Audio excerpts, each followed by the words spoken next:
Okay, so the little girl's a clone. Let's just be done with that right there. I Uh-huh. I wouldn't have. I would have loved it if she would have died in the movie, and then they could have all talked for half an hour about whether or not she was actually human, and just made that Uh-huh. like a theme of the movie. Is a clone a real person? I Uh-huh. mean, Uh-huh. they may as well. They're pretty much doing that with everything now.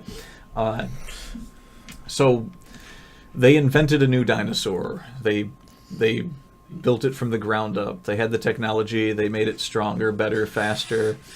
More raptor. Yeah. So it was like an ape raptor or something. It was some weird combination of velociraptor and some other dinosaur that I don't know. It had like almost human looking bicep arms and everything, and it had these big claws, and it stood about 3 feet taller than a velociraptor. Huh. And they Great. had built it specifically to be a weapon. Now, I just want to get this off of my chest right away. Both the Jurassic World movies touted the idea that you could weaponize dinosaurs. And for the life of Yes. me, I can't think of why any sane military would want to do this. Well, it's like dealing with like a pest species. You bring in a larger, more aggressive, more carnivorous species to eat that, and then you bring in a larger, more carnivorous, more aggressive species to take care of that, and then you continue this process until I'm sure that it has some sort of logical termination. You know, the plan wasn't even that good. Really, Yeah, really.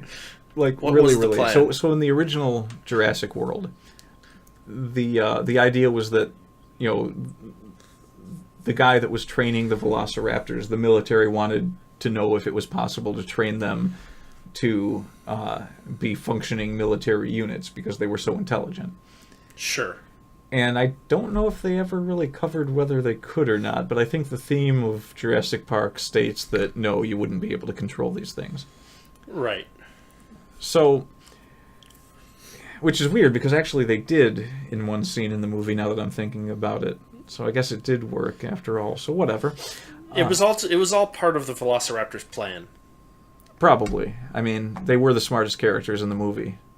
Yeah. Also the best action stars. There was this ridiculous scene where the Velociraptor is standing next to let's call it a vat of gas Okay. that's like hissing and leaking, and it smells the gas. Uh huh. And somehow it knows that gas explodes because as soon as it smells the gas, it runs from the room and leaps through a glass window just as the explosion happens. So it's like leaping away to escape the explosion.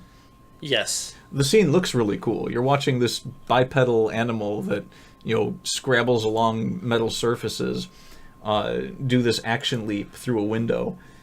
Yes. And that's fine. I would have been fine with that, but God, please explain to me how it knew that gas ignites and explodes. I mean, you have to at least experience it once. So the quote unquote main character of the movie,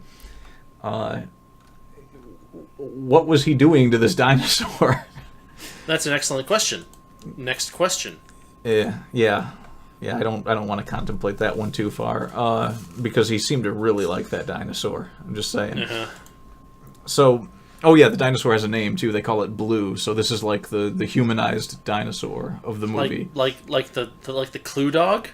Yeah, and Blue didn't have a clue, but somehow managed to show up everywhere they needed him.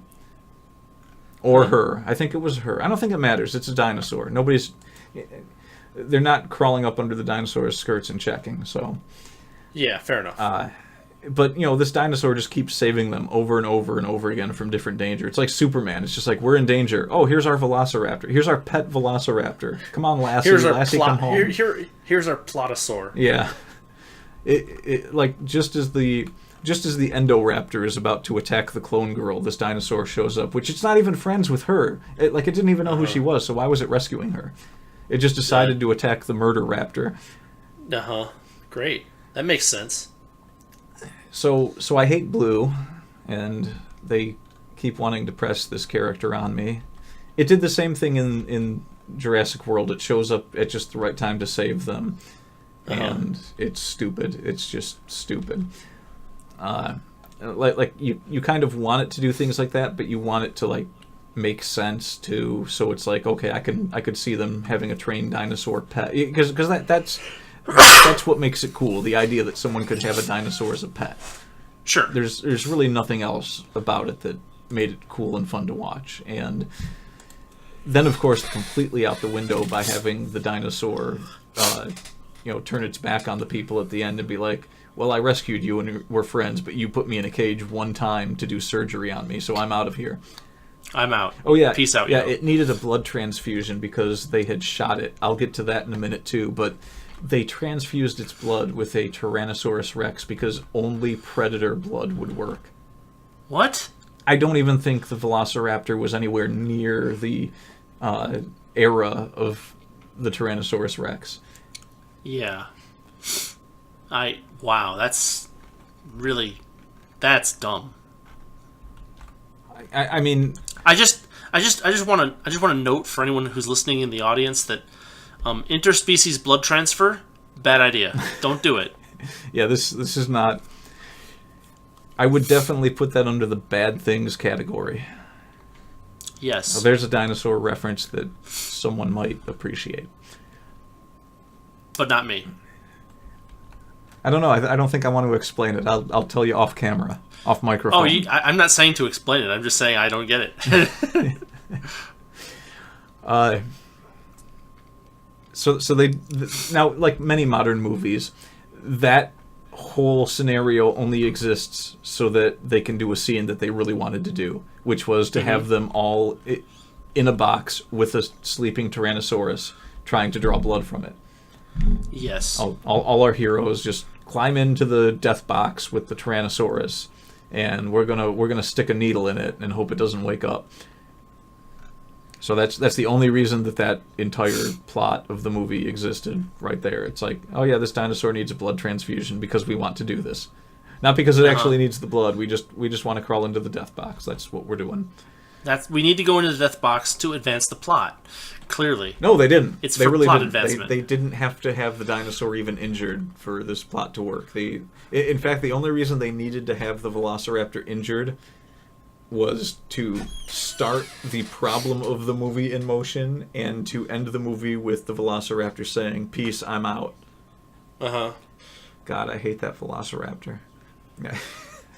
Okay, so jumping back to the Murder Raptor, I'm just going to go all over here because I almost feel like if I jump from scene to scene randomly that I'll make a more coherent movie out of it. I don't know. It's possible. I mean, let's see if you can take any of these elements I'm giving you and put them together in any meaningful way. The Murder Raptor, this was designed to be a weapon. It was supposed to be a weapon. Do you want to know how the weapon... I'm gonna call it the Dude Bro Raptor from now on because of your description of its bicep arms. How much you bench, bro? Do you even lift? So the Murder Raptor, they developed it for the purposes of being a military weapon, and it functions in the most retarded way that... I'm trying to think of a worse weapon in the history of mankind than this dinosaur. I can't come up with anything. Like, there's not a single historical example I can think of. Wow, someone did this really dumb thing once and probably shouldn't have done it, and now they're all dead. But then there's the Endoraptor. What is so dumb about it? All right, so the way the Endoraptor works is you have a target in mind. Now, keep in mind that this dinosaur is the size of like 5 people and could probably kill 20 people, no problem. Okay. 1 or 2 bullets could take this thing down, and it's an easy target, so I don't really see the effectiveness of it as a weapon, but let's... Well, if you have to hit it in the right place, right? Yeah, anywhere that there's a vital organ would be the right place. And also, it's a military weapon, so anything shooting at it probably has something that's firing several rounds a second. Well, no, I mean, like, realistically, if if you're using small caliber rounds, like if it had like thick skin like a hippo or something like that. Yeah, yeah, I think it does take mean, a pistol shot or two. I mean, like water buffalo. You can't shoot them in the head because of their horns. Their horns protect their brain from the frontal direction, and they're enough to deflect even a fairly high caliber bullet. Yeah, yeah. Well, I mean, just looking at this dinosaur, you would be like, okay, you could shoot it in the head and kill it, but. Well, it's also a dinosaur. It probably has a really small brain, right? Like, I don't know. Are you suggesting that the bullets might miss the brain, and so this works? This somehow makes it better? Yeah, that might make it better. I mean, all right, I'm going to give you that because I haven't finished telling you how this weapon works. This quote unquote weapon. Quote unquote. All right, so the way that you target this weapon, you have a gun, and the gun has a laser sight on it, and the dinosaur will follow the laser. Like a cat. Like a cat, yes. It will, if you point the laser at a person, it will focus on the person. Now, it won't attack the laser. It won't, like, run around. Like, it won't try to run up a wall. If you run the laser up a wall, it'll just watch the laser. Now, this gun that you have, this thing that has a trigger and a scope. Yep. And for some reason, even though it doesn't have any ammunition in it, a barrel on it. Does the laser come out of the barrel? No, it doesn't. Not as far as I could tell. I mean, they didn't really. Okay. It wasn't clear, but you point the gun at the target, so that pull the trigger. No, you don't. You don't pull the trigger. What? You point the gun. I'm just going to say that again. The gun at the target, so that the laser from the gun is on the target. Does the laser not depend on the trigger being pulled? Well, I think the laser is just on unless you turn it off. There's a button on the side of the gun that you press, and it makes a sound. And that sound makes the Endoraptor go crazy. But it also stays focused on the laser. So it will kill whatever you point the laser at when you press the sound button. That I don't know if people can hear it or not. They weren't clear on that. But my So it's like if I were to like take a small audio player and stick it and like attach a laser to it and point the laser at a person and then turn on the tape player and it plays like some sort of pop music, and then that would cause me to kill the person that the laser is on. Is that kind of am I getting this right? Yeah, you're getting it right. The dinosaur goes crazy when it hears the sound and attacks whatever the laser is pointing at. And meanwhile, are they trained to do this? Is there some sort of training regimen or montage that we see? Yeah, they were trained to do this because part of the problem of the movie, the reason that they needed superhero Velociraptor was because they needed to give the Endoraptor a mother figure so that they could teach it the idea that it should be obedient, because it apparently was a very wild and erratic monster most of the time, and they needed to try and train it so that it would listen to humans. I don't know why, because nothing about how this weapon works makes sense. So first off, it's a big target. Maybe it's like hunting from the woods or something and nobody sees it. Maybe it picks off one or two people, but there's several problems. First off, do we know whether or not people can hear the sound? Because if you hear a sound,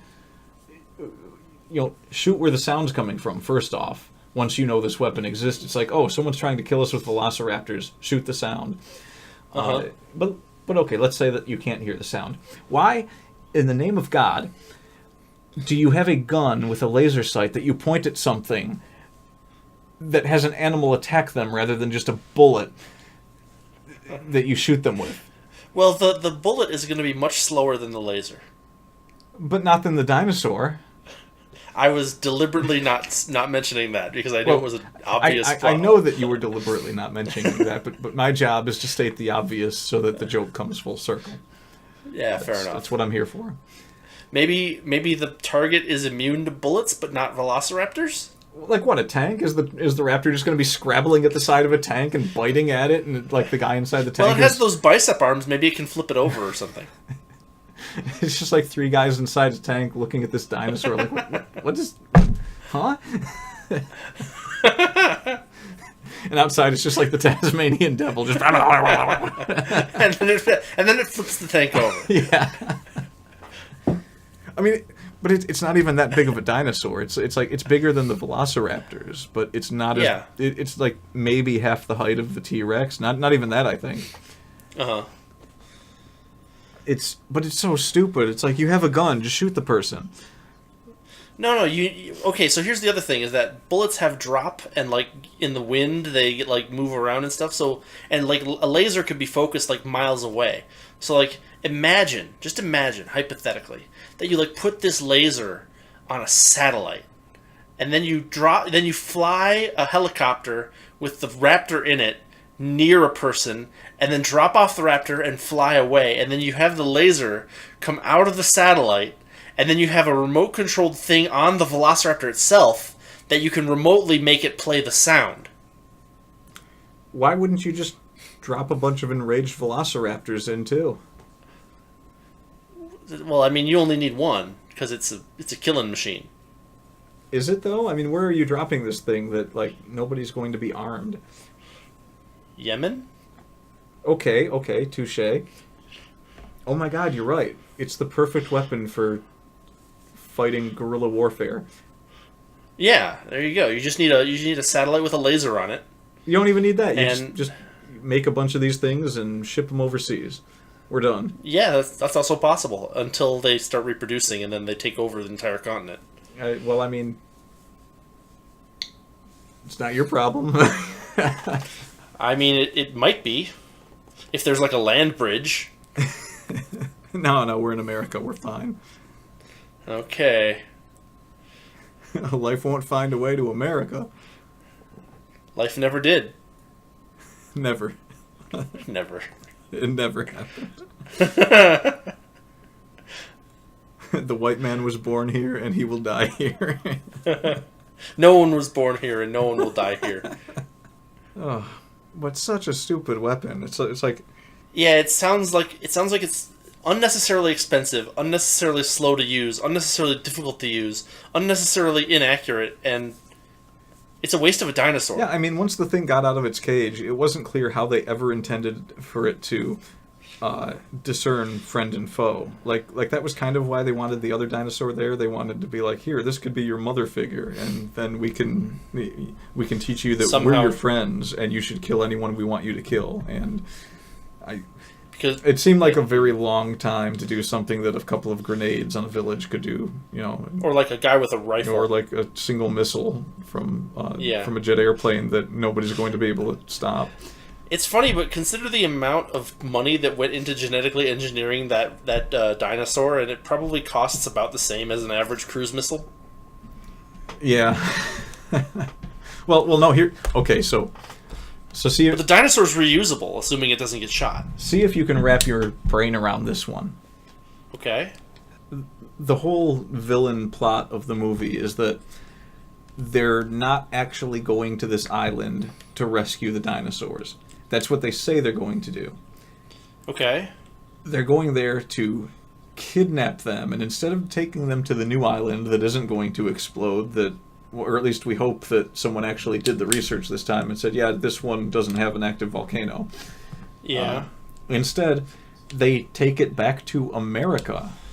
Uh-huh. They take like 30-some dinosaurs back to America, and nobody notices this, by the way. There's no like customs or anything, or nobody's watching the air traffic that's shipping in these giant crates. Sure. And they bring it to some dude's mansion. The dude that was partners with John Hammond before he had a falling out over whether it was ethical or not to clone his daughter. And they're going to auction off these dinosaurs in the laboratory basement of this guy's mansion. It sounds like they cribbed a lot from Resident Evil.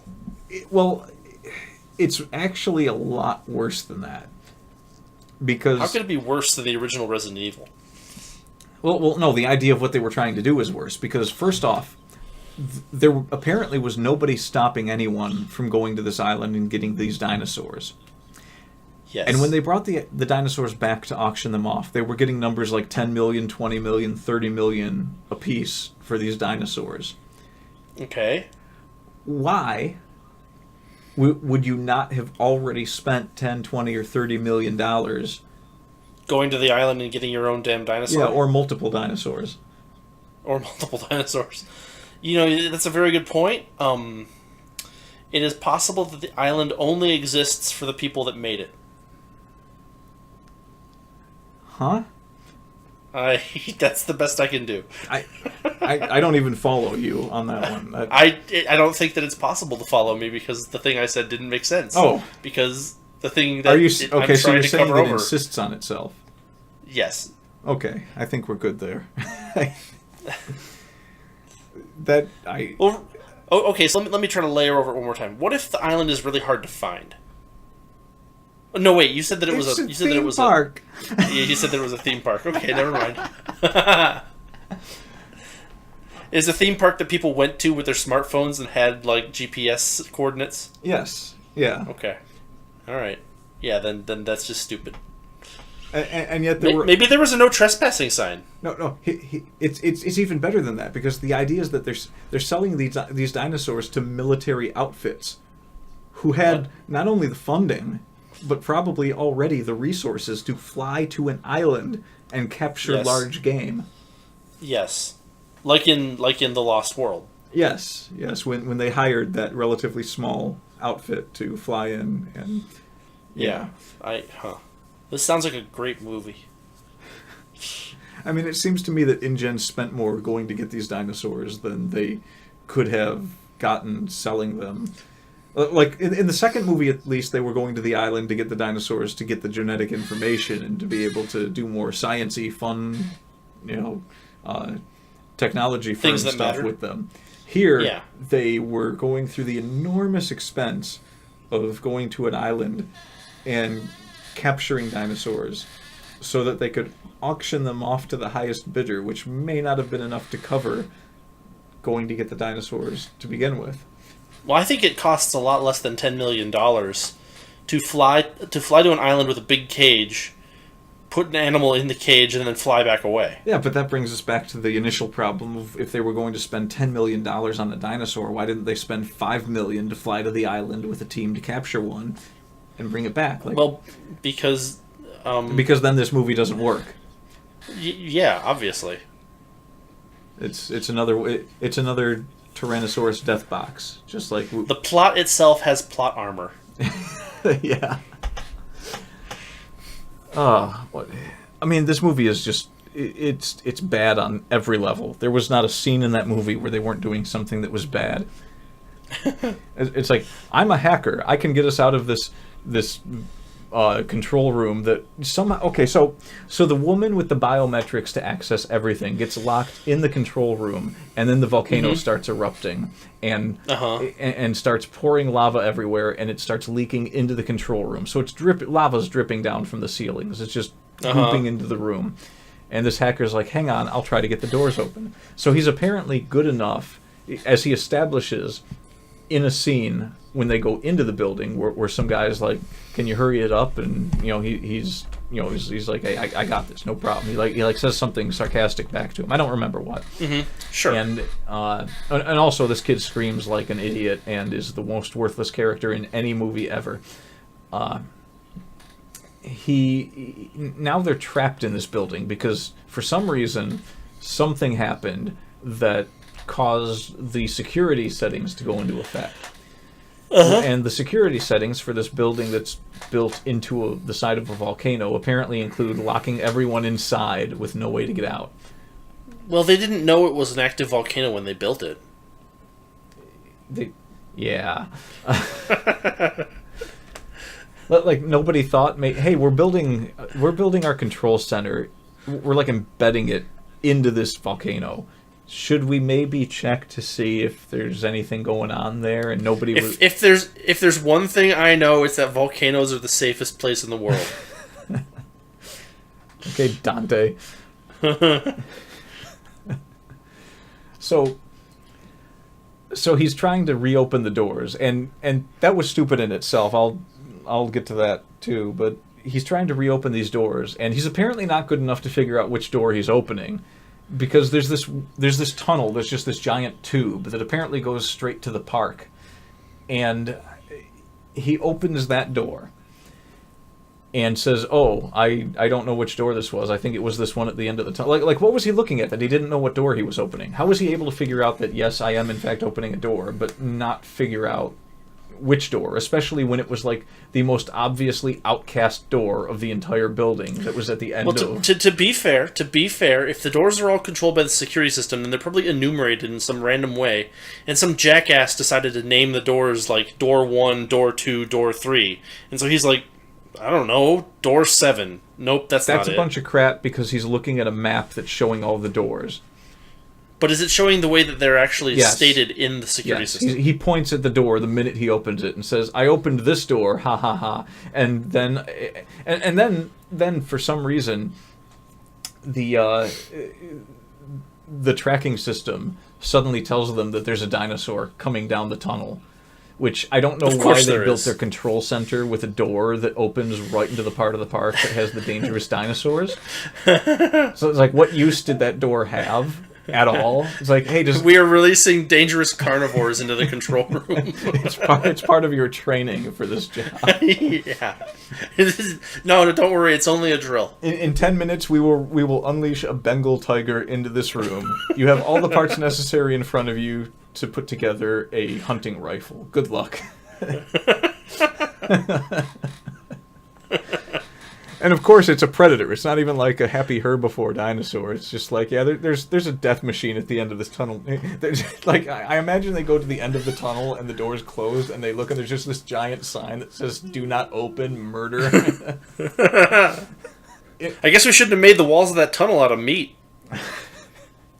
So this was another one of them things where it's like this tunnel with this door that leads to the park with the death machine dinosaurs only exists so that they could do a scene where a dinosaur is trying to kill them, and the only reason it can't is because lava is dripping into the room and it keeps dripping on the dinosaur and hurting it, so it doesn't know how to quite get to them.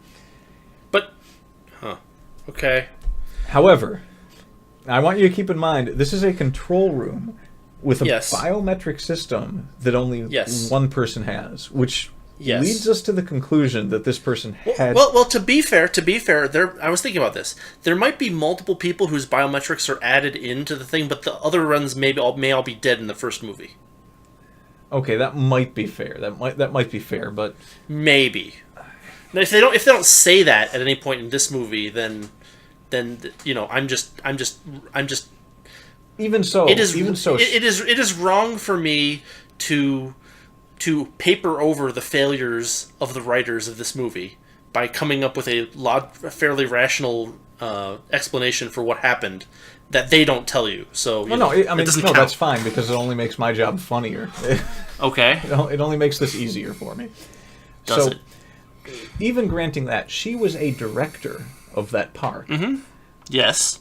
Her biometrics were put in multiple systems, and we have to assume that she has at least seen all of those systems at some point. She has at least been around. I mean, she's the director of the park. She had to have been to all these different locations. It's like, hey, what's going on here? Hey, what's going on here? Like, okay, maybe she had access given to her in this room, but she'd never been there. Maybe, but then, like, how did they know where to go to turn on this tracker? So hypothetically, if she was like in like the skyscraper company headquarters, she may have seen maps with descriptions of what's where, but never actually visited in person. I mean, okay, so I think at the beginning of the movie, the bad guy that's telling her that they need to go save the dinosaurs, I think that he actually tells her that if we turn on the tracking system, I think he actually points out where it is. I don't remember. But he is the one, he doesn't have knowledge of the tracking system. Okay, fair enough. All right. The whole thing I was building up to was that they were locked in this room, and for some reason the director of the park wouldn't have been able to get out. Except I don't understand why the security system had all these locks and everything on them. There's a hatch that they climb up and open and climb out onto the roof. And I don't know why the movie would... I don't know why the creators of the park would lock their staff into a building, but then also not lock them into a building via an escape route on the roof, which is just as exposed to the dinosaurs in the park as anywhere else. That was the point I was going to make, is maybe the roof is less exposed to dinosaurs, but you've already thwarted it. Yeah, I mean, they're just all over the place in this movie. Well, maybe they've been reproducing, and so there's too many of them now, and that's why they're so ubiquitous. Well, there's also the question of how did they all get out of their enclosures to be able to get to these parts of the park to begin with. But, I'm sure they opened up all their enclosures when they left. It was just... It kind of bothered me that you think at first, okay, she must know about this place. And then they get locked in, and they're busy trying to hack doors open with computers when she should know about the hatch. That kind of bothered me. I guess if we assume that she didn't know about it, I didn't really get a clear indication of whether or not she knew in the movie. So I can... Did someone find it and say, hey, I found a hatch or something like that? She did. Oh. She was like, come on, over here. We can get out here. And it was just like... how? So she did know about it. But that raises another question. If she didn't know about it and she just found it, how did she know it would be safe? Like they had lava dripping on them. No, maybe she did know about it. Maybe they were like, by the way... I know you're not going to visit on site, but, if you're on site and something horrible happens, here's a safety escape hatch. I mean, that could be, but even so, it's like, why would she assume that it was a way they could escape when they had lava dripping on them from the ceiling? It led to the ceiling. Oh, well, that would be an issue. Yeah, it would be one of many, so... Well, I mean, they built the hatch to withstand volcanic explosions, despite the fact that they assumed that the volcano was dormant when they built there. I guess. Yeah, that's it. That must be it. They built this park on rock and roll. Well, maybe. Mostly drugs, but some rock and roll. And while I'm thinking about it, not to mention the gruesome scene of a brachiosaur dying on the dock of the island as it was consumed by smoke and fire from the volcano as they were escaping on a boat. Yeah. Well, I didn't understand that at all. It's like, didn't they want kids to watch that? It was horrifying. It was just like... it was like, just imagine like you've got like a... I was going to say pet dog or cat, but I think imagine that you've got a parakeet or even a duck. Imagine you have a pet duck because it's got like a long neck like a brachiosaur. And just imagine that it can't fly away for a minute. And you're leaving it behind as the place that it's standing is being consumed by smoke and fire. And the last thing you see is its silhouette in the smoke with this bright light at its back, and it's just like flailing, dying. Well, I mean, it was like Godzilla 1985 when Godzilla falls in the volcano. It was just awful. Plus, it was basically screaming.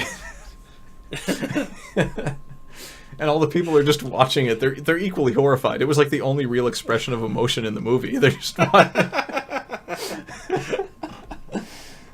honestly, it might have been the only, I'm going to say quote unquote here, good scene in the movie, just because of how well it was done. But apart from that, and there was a lot of stupid too, because the dinosaur was kind of watching them like, why are you leaving without me? I don't know why the dinosaur would have that thought.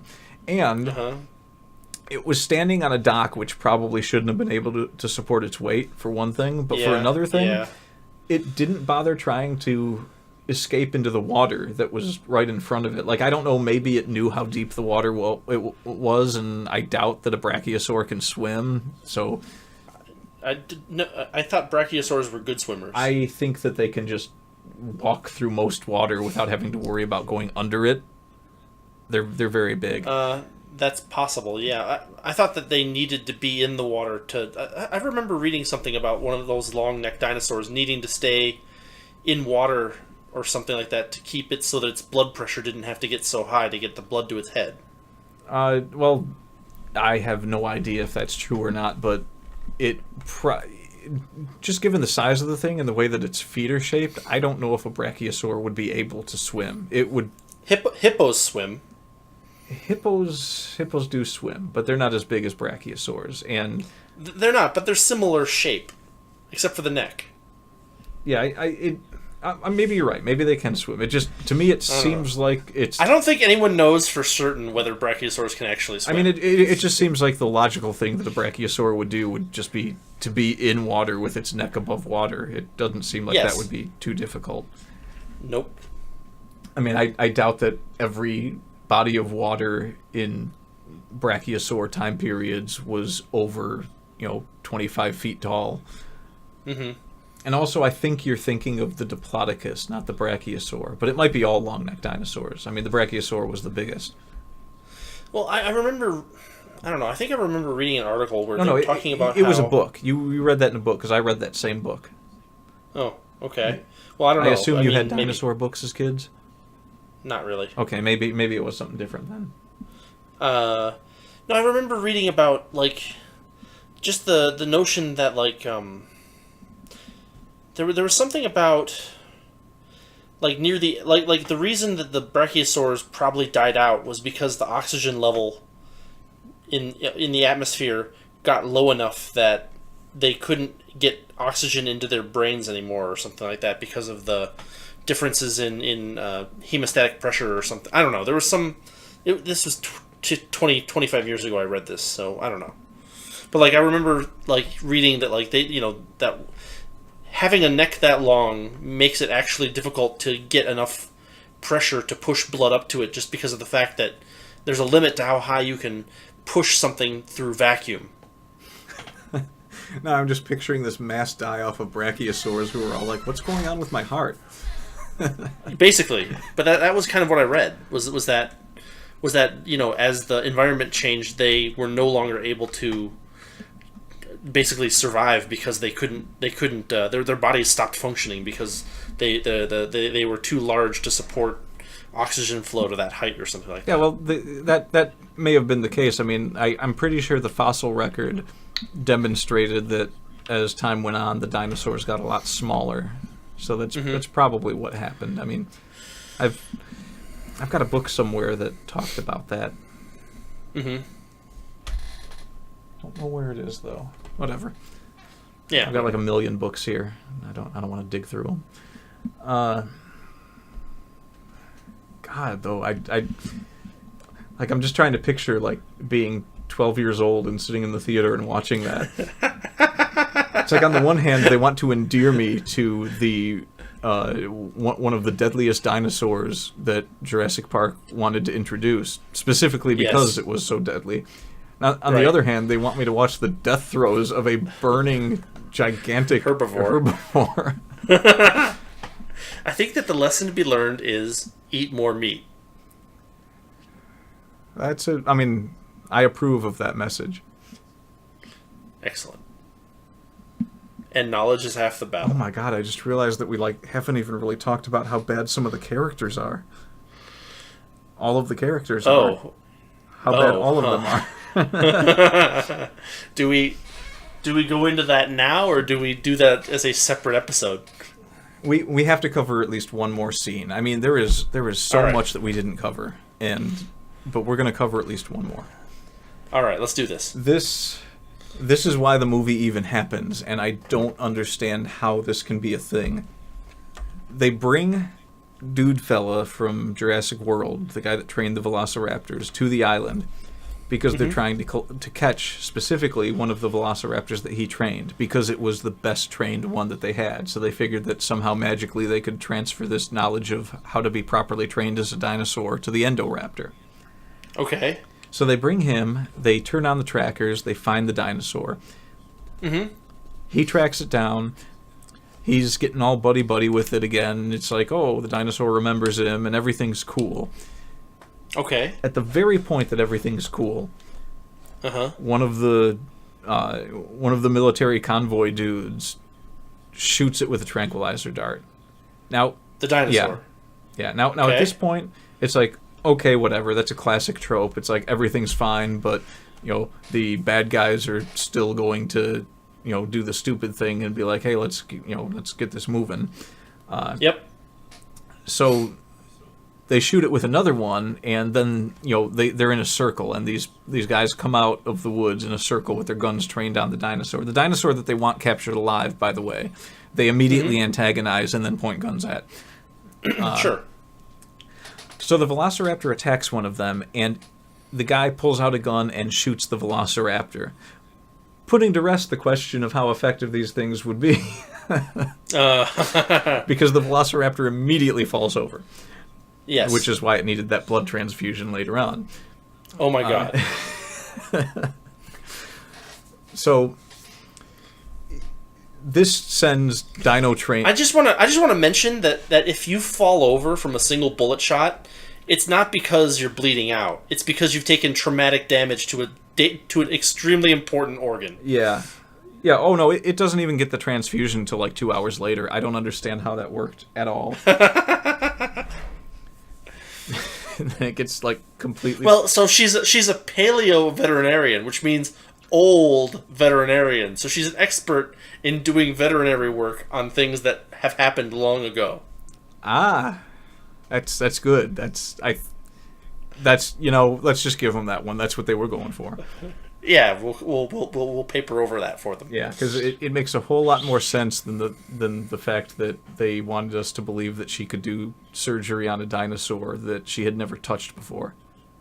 Yeah, like she obviously. she expressly states twice that she has never touched a dinosaur in the movie. But she's a genius. She's a super genius. So.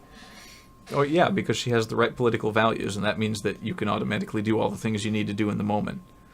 Right. Now let's talk about how much of a genius she is. Okay, so at this point in the movie, we don't even know if the bad guys are the bad guys. We're just assuming that they're the bad guys because they shot a velociraptor with a tranquilizer dart instead of waiting for the trainer to do his thing and get the raptor to come along willingly. Mm-hmm. And now they've shot the dinosaur. Now, the guy was being attacked by the dinosaur, so we have to assume that he didn't want to die. So it was reasonable that he shot the dinosaur. Okay. I can understand why this would take the trainer mad. He had a connection to the dinosaur. He immediately goes off on the guy that is the head of the military convoy, and he runs at him, shouting his name, and so the guy shoots him with the tranquilizer dart. I mean, I guess it was self-defense. It doesn't really make sense. It would have made more sense if they got into an argument or maybe even a fist fight, but I guess he didn't want to deal with that. And they did kind of have to get moving, so he nipped that one in the bud. Sure. So Dino Dude is on the ground, can't move, tranquilizer dart, unconscious. Okay. Paleo Girl is apparently there. I don't even remember her following them. But she steps out of the woods for no reason and picks up the dude that shot the velociraptor is on the ground, bleeding out or something. I guess nobody cares about him. And she picks up his gun and points it at the guy that just shot the dino trainer dude with the tranquilizer. Okay. I don't know why she did this. And that was the opening gambit for I've lost all personal interest in this movie. Because she points the gun at him, and then 12 dudes all point guns at her. Uh-huh. And then she says, "You can't shoot me, you need me. That dinosaur will die." Yada yada. Mm-hmm. They weren't going to shoot you to begin with. Why'd you pick up the gun?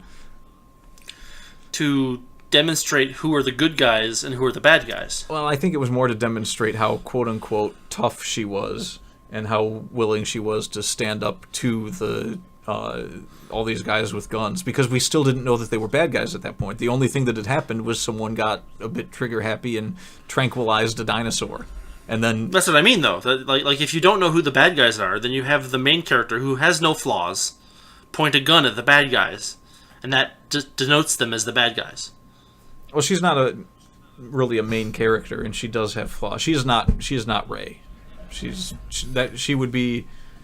She's an 18-year-old paleo veterinarian. Well, there was the other kid who was an 18-year-old hacker. That's more likely than being a paleo veterinarian. That's true. I mean, I actually Much knew a more lot of 18-year-old likely. hackers. Like, this is just where you say touche and we just move on. Yeah, let's move on. But Say touche.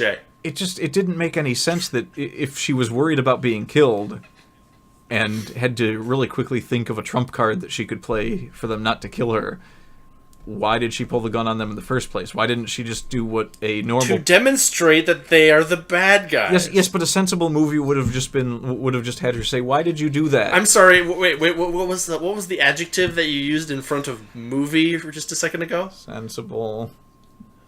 Okay. Are you following my train of thought here? Yes. Okay. Good. Let's move on. If I don't say it, you don't understand how aggravating it... Well, no, actually, you probably do, come to think of it. I understand the aggravation pretty well. But that's... Even at that point, we don't even know about the plot to auction off the dinosaurs yet. There's still no reason to think that these guys aren't doing exactly what they said they were going to do. And it's just maddening, because... The good guy pointed a gun at them, therefore they are the bad guys. I mean, The Lost World did that too, where they had the guy that was the hunter, and he wanted to hunt a T-Rex, and that was the price that they had to pay to get his services. It was like, okay, I'll help you catch these other dinosaurs, but I get to hunt the T-Rex. But the movie doesn't... like I said at the beginning, that movie did it where it was like everyone had their own kind of thing going on, even though they were on two sides of the camp. There were still individuals with it in each camp that had different motivations and different levels of how much they were committed to everything.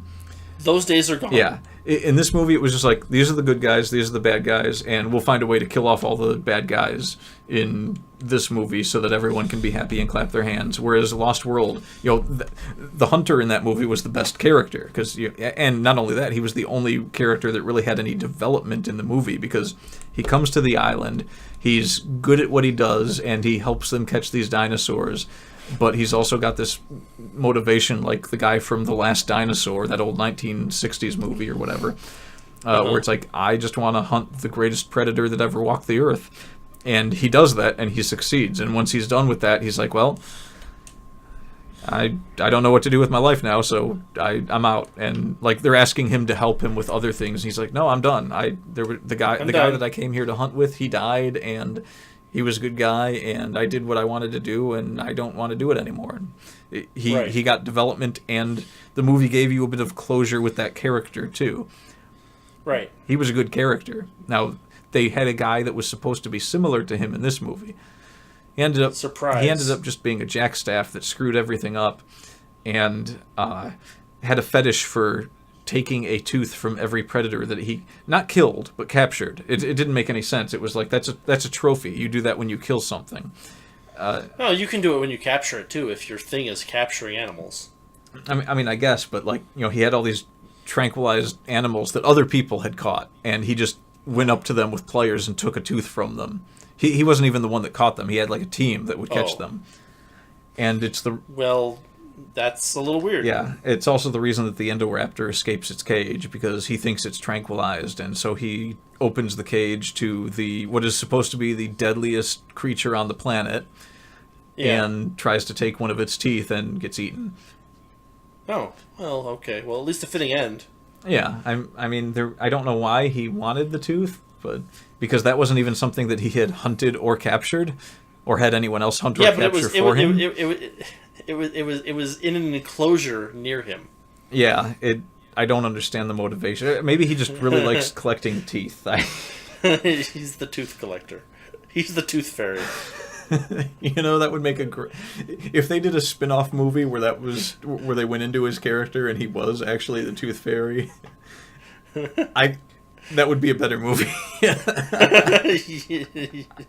But in order to be the tooth fairy, he has to look like a woman. So that there's this whole Mrs. Doubtfire plot going on. It's twice the movie that. Well, twice zero isn't really anything. So we'll say it's twice the movie that. It is a considerably better movie. Yes.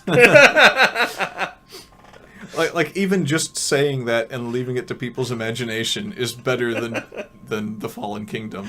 I'm trying. I can't now that I don't know why it's called The Fallen Kingdom. Well, because the kingdom fell. Which kingdom? Like there would. The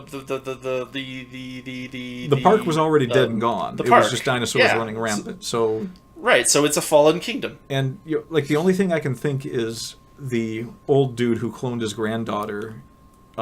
He was trying to do something new, and it didn't work out, and a bunch of people got eaten by dinosaurs that then escaped into the greater mainland of the United States that I'm sure that they'll be able to survive on for some reason for the third movie. Yeah. Did they tease a third movie? No, but they have to do a trilogy because everyone does trilogies.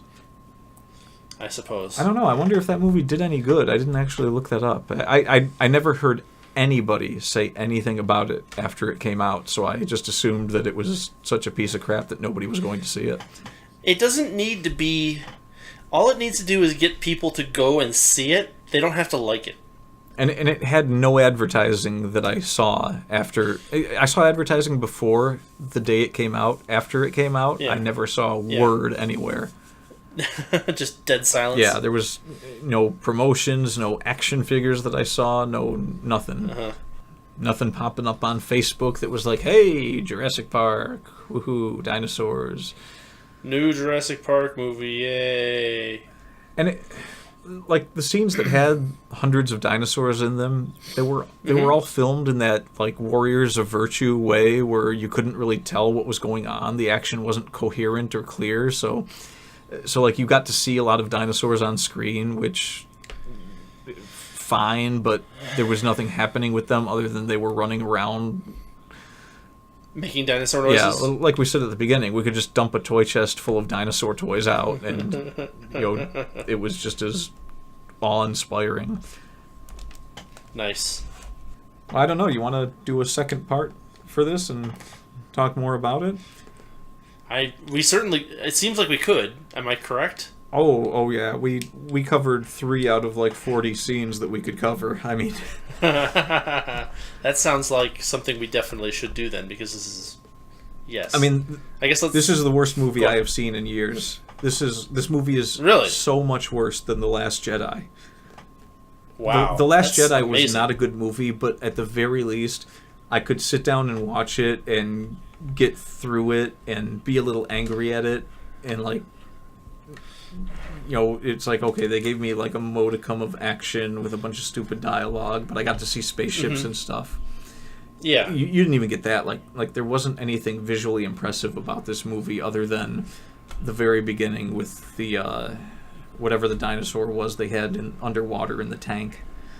Oh, great. Wonderful. Not really. Not at all. Not really. Not at all. Not even a little. The moral of the story is kill dinosaurs. Kill all dinosaurs. The end.